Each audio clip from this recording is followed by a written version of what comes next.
আসসালামু আলাইকুম। আজকে আমি মাইক্রোসফট ওয়ার্ডের লাইনের 3টা টিপস অ্যান্ড ট্রিক আপনাদের সাথে শেয়ার করব, যা আপনাদের দৈনন্দিন জীবনে অনেক কাজে আসবে। তাহলে চলুন আমরা ভিডিওটা শুরু করি। প্রথমেই আমরা কিছু ডামি টেক্সট রেডি করে রাখছি, যাতে আপনাদের টাইমটা সেভ হয়। তো দেখুন, প্রথম লাইন যে বানানোর সেটার টিপস অ্যান্ড ট্রিক হচ্ছে কিবোর্ড থেকে শিফট বাটন চেপে ধরে আন্ডারস্কোর যদি আপনি চাপেন, দেখুন এখানে কিন্তু এরকম লাইন চলে আসলো। এখন ধরুন আমার এই বরাবর প্রত্যেকটা লাইন দরকার, তো আমি বারবার কষ্ট করে না বানিয়ে এটাকেই জাস্ট কন্ট্রোল সি দিয়ে কপি করব এবং পরবর্তী লাইনে যে একটা মাউসের কার্সারটা এখানে রেখে কন্ট্রোল ভি প্রেস করলেই দেখুন এটা কিন্তু হয়ে গেল। বাকিগুলো আমরা সেম কাজ করতেছি, কন্ট্রোল ভি, ব্যাস কাজ শেষ। দেখুন আমাদের কিন্তু লাইনটা রেডি। এখন মনে হচ্ছে আপনার লাইনটা অনেক বড় হয়ে গেছে, প্রত্যেকটা একটু শর্ট করা দরকার। তো সেই ক্ষেত্রে আপনি কিবোর্ড থেকে অল্টার বাটন চেপে ধরে জাস্ট ড্র্যাগ করেন কোন পর্যন্ত আপনি রাখতে চান বা কোন পর্যন্ত বাদ দিতে চান। তো আমি ধরেন যতটুকু সিলেক্ট করেছি এতটুকু বাদ দিব। তো ব্যাস, এখন অল্টার বাটনটা ছেড়ে দিলাম। ছেড়ে দেওয়ার পরে কিবোর্ড থেকে জাস্ট ব্যাক স্পেস প্রেস করুন। দেখুন আমাদের লাইনটা কিন্তু এখন এইভাবে রেডি। তো এখন আপনার যদি মনে হয় যে আপনি এই লাইনটা এইভাবে না, এই লাইনটা চাচ্ছেন ড্যাশ ড্যাশ আকারে দিবেন, তখন আপনাদের ইউজ করতে হবে শেপ। কিভাবে করবেন সেটা দেখাই দিচ্ছি। তার আগে এটা ডিলিট করি। আবারও সেম, কিবোর্ড থেকে অল্টার বাটন চেপে ধরে জাস্ট এই বরাবর লাইন বরাবর সিলেক্ট করলেন। এখন জাস্ট ব্যাক স্পেস দিয়ে কেটে দিলেন। তো এখন যদি আমি ওইটা বানাতে চাই, ইনসার্ট ট্যাবে আসতে হবে, এখান থেকে শেপ। এবার আমি এখান থেকে লাইন যে কোনো একটা লাইন নিব। নেওয়ার পরে কিবোর্ড থেকে শিফট বাটন চেপে ধরে জাস্ট ড্র্যাগ করব।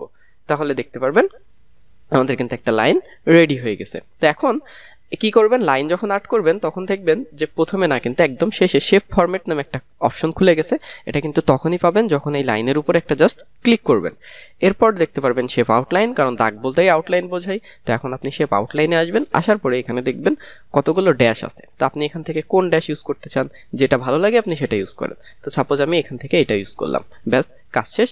তো এখন আমি যদি পরবর্তীতে এই জিনিসগুলো করতে চাই, তো আমাকে অনেকভাবেই করা যায়। তো সেটার ভিতরে সর্বোত্তম উপায় হচ্ছে জাস্ট এই শেপে একটা এইখানে একটা ক্লিক করেন, কিবোর্ড থেকে কন্ট্রোল ডি দেওয়ার পরে এটাকে জাস্ট টেনে ধরে আপনি কোন বরাবর রাখতে চান। তো সাপোজ আমি এই বরাবর রাখতে চাই, এখানে ছেড়ে দিলাম। প্রথমবার একে বোঝাই দিতে হলো যে আমি এই বরাবর প্রত্যেকটা চাই। এরপরে কন্ট্রোল ডি। দেখুন আমাদের কিন্তু প্রত্যেকটা লাইন রেডি। তো এখন আপনার মনে হচ্ছে এগুলোকে ডিলিট করে দিবেন। তো এখন যদি আপনি এইভাবে সিলেক্ট করেন এটা হবে না। আপনি যদি অল্টার চেপে ধরেও যদি ব্যাক স্পেস প্রেস করেন এটা কিন্তু ডিলিট হবে না। তো এক্ষেত্রে সহজ উপায় হচ্ছে আপনি কিবোর্ড থেকে হোম ট্যাবে আসবেন। হোম ট্যাব থেকে এখানে সিলেক্ট থেকে সিলেকশন প্যান ওপেন করবেন। এখানে দেখতে পারবেন যে কয়টি শেপ আর্ট করছেন প্রত্যেকটাই দেখা যাচ্ছে। তো এটা ধরার জন্য এখানে একটা ক্লিক করবেন, তারপরে কন্ট্রোল চেপে ধরে সব কটাই ক্লিক করেন, কন্ট্রোল চেপে ক্লিক, প্রত্যেকটা সিলেক্ট হয়ে গেল। এখন কিবোর্ড থেকে আপনি জাস্ট ব্যাক স্পেস প্রেস করুন। দেখুন এগুলো কিন্তু ডিলিট হয়ে গেছে।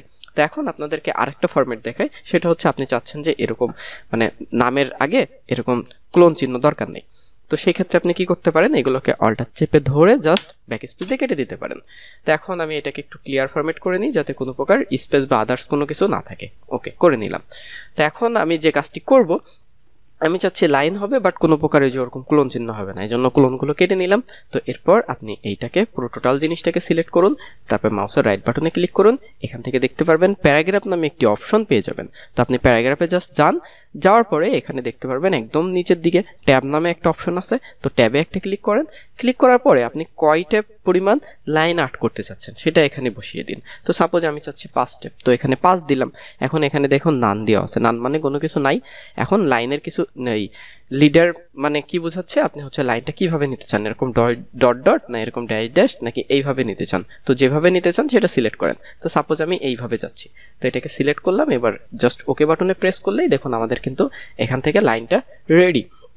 তো আশা করি এইভাবে খুবই সহজে আপনি এখন থেকে লাইন বানাতে পারবেন এবং লাইন নিয়ে আপনাদের যত প্রকার সমস্যা সেটা কিন্তু সমাধান হয়ে গেছে।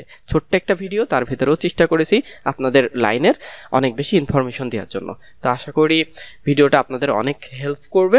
তো অসংখ্য ধন্যবাদ ভিডিওটি দেখার জন্য। পরবর্তী ভিডিও দেখার আমন্ত্রণ জানিয়ে আজকের ভিডিওটা এখানেই শেষ করলাম। আসসালামু আলাইকুম।